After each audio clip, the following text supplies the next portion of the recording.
Hello বাঙালিস, perfect বাঙালিয়ানাতে আপনাদের স্বাগত। আজকে আমরা আপনাদের কাছে নিয়ে এসেছি সর্ষে চিংড়ির একটি দুর্দান্ত রেসিপি। তো চলুন আজকের ভিডিও শুরু করা যাক। সর্ষে চিংড়ি বানানোর জন্য আমাদের প্রথমেই নিয়ে নিতে হবে 200 গ্রাম চিংড়ি মাছ এবং তার মধ্যে নুন হলুদ মাখিয়ে সেটাকে আমাদের সাইড করে রেখে দিতে হবে। তারপর একটি বাটিতে আমাদের শুকনো লঙ্কার সর্ষে 5 মিনিটের জন্য ভিজিয়ে রাখতে হবে। এখানে আমরা বাটবো কাঁচা লঙ্কার আদা। তো আমরা এখানে শুকনো লঙ্কাটা মিক্সিতে করছি। তো আমাদের পেস্ট সব রেডি হয়ে গেছে। আমরা টমেটোরও পেস্ট করেছি, 2টি টমেটো নিয়ে মিক্সিতে পেস্ট করে নিয়েছি। এবার সেই নুন হলুদ মাখানো চিংড়ি মাছের মধ্যে আমাদের এক এক করে সব বাটা দিয়ে দিতে হবে। আদা বাটা, কাঁচা লঙ্কা বাটা, সেই সর্ষে শুকনো লঙ্কার পেস্ট এবং কিছুটা পরিমাণ সর্ষের তেল, কাঁচা সর্ষের তেল।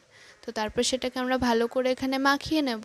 তারপর কড়াই গরম করে তার মধ্যে কালো জিরে ফোড়ন দিয়ে টমেটো বাটা দিয়ে ভালো করে নেড়ে তার মধ্যে সেই মাখানো চিংড়ি মাছটা আমরা দিয়ে দেব আর সেটাকে ভালো করে কিছু সময় নেড়ে নেব।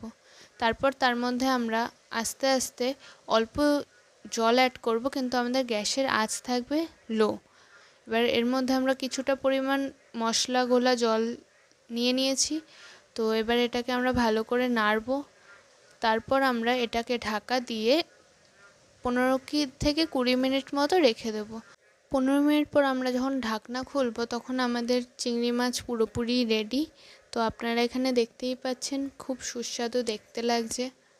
এরকম বাঙালি খাবারের ভিডিও পেতে আজকেই সাবস্ক্রাইব করুন পারফেক্ট বাঙালিয়ানা। লাইক করে দিন ভিডিওটা যদি আপনার ভালো লেগে থাকে, শেয়ার করে দিন সবার সাথে। দেখা হচ্ছে পরের ভিডিওতে। Bye bye.